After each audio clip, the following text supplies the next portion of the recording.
بسم اللہ الرحمن الرحیم۔ نبی کریم صلی اللہ علیہ وآلہ وسلم نے ارشاد فرمایا،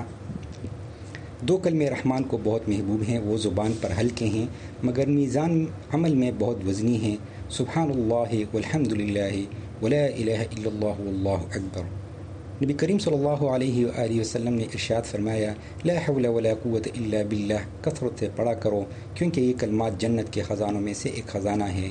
نبی کریم صلی اللہ علیہ وآلہ وسلم نے ارشاد فرمایا، جو شخص صبح کے وقت یہ کلمات پڑھے تو اس کو اولاد اسماعیل علیہ السلام میں سے 10 غلاموں کو آزاد کرنے کا ثواب ملتا ہے، 10 نیکیاں لکھی جاتی ہیں، 10 گناہ معاف ہوتے ہیں، 10 درجے بلند ہو جاتے ہیں، اور شام تک وہ شیطان کے شر سے محفوظ رہتا ہے۔ اور یہی کلمات شام کو کہیں تو صبح تک یہی فوائد حاصل ہوتے ہیں۔ لا الہ الا اللہ وحدہ لا شریک لہ، لہ الملک ولہ الحمد وہو علی کل شیء قدیر۔ نبی کریم صلی اللہ علیہ وآلہ وسلم نے ارشاد فرمایا، میرے پاس میرے پروردگار کی طرف سے ایک آنے والا آیا اور اس نے کہا کہ آپ کی امت کا جو شخص آپ پر ایک مرتبہ درود بھیجے، اللہ تعالیٰ اس کے لیے 10 نیکیاں لکھتے ہیں، اس کے 10 گناہ صغیرہ معاف فرماتے ہیں اور اس کے 10 درجات بلند فرماتے ہیں۔ نبی کریم صلی اللہ علیہ وآلہ وسلم نے ارشاد فرمایا، جس شخص کے سامنے میرا ذکر ہو اسے چاہیے کہ مجھ پر درود بھیجیں، اور جو مجھ پر ایک مرتبہ درود بھیجتا ہے اللہ اس پر 10 مرتبہ رحمت بھیجتے ہیں۔ فائدہ: درود شریف میں سب سے افضل درود ابراہیمی ہے جو نماز میں پڑھا جاتا ہے، اور سب سے مختصر صلی اللہ علیہ وسلم ہے، اس سے بھی درود شریف کی فضیلت حاصل ہو جاتی ہے۔ جب حضرت صلی اللہ علیہ وسلم کا نامی لکھا جائے تو پورا جملہ صلی اللہ علیہ وسلم لکھنا چاہیے، صرف صاد، لام، عین، میم یا صاد لکھنا کافی نہیں۔ نبی کریم صلی اللہ علیہ وآلہ وسلم نے ارشاد فرمایا، اللہم مسبح بی من نعمت او بأحد من خلقک فمنک وحدک لا شریک لک فلک الحمد ولک الشکر۔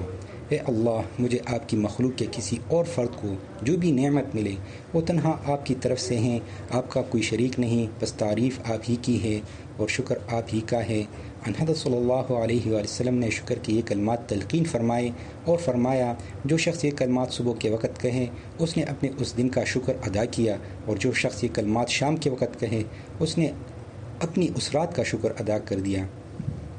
نبی کریم صلی اللہ علیہ وآلہ وسلم نے ارشاد فرمایا، جو تم میں سے کسی کو تکلیف پہنچے تو اسے چاہیے کہ وہ یہ کہے، انا للہ و انا الیہ راجعون، یا اللہ میں اس تکلیف پر ثواب کا طلبگار ہوں، مجھے اس پر اجر عطا فرمائیے اور اس کی جگہ مجھے کوئی اس سے بہتر چیز عطا فرمائیے۔ نیز حدیث میں ہے کہ ایک مرتبہ حضرت صلی اللہ علیہ وآلہ وسلم کے سامنے ایک چراغ گل ہو گیا تو آپ صلی اللہ علیہ وسلم نے اس پر بھی انا للہ و انا الیہ راجعون پڑھا۔ نبی کریم صلی اللہ علیہ وآلہ وسلم نے ارشاد فرمایا، کل امر ذی بال لم یبدأ فیہ ببسم اللہ فہو ابتر، ہر وہ اہم کام جسے بسم اللہ سے شروع نہ کیا گیا ہو وہ ناقص اور ادھورا ہے۔ نبی کریم صلی اللہ علیہ وآلہ وسلم نے ارشاد فرمایا، اسأل اللہ العظیم رب العرش العظیم ان یشفیک،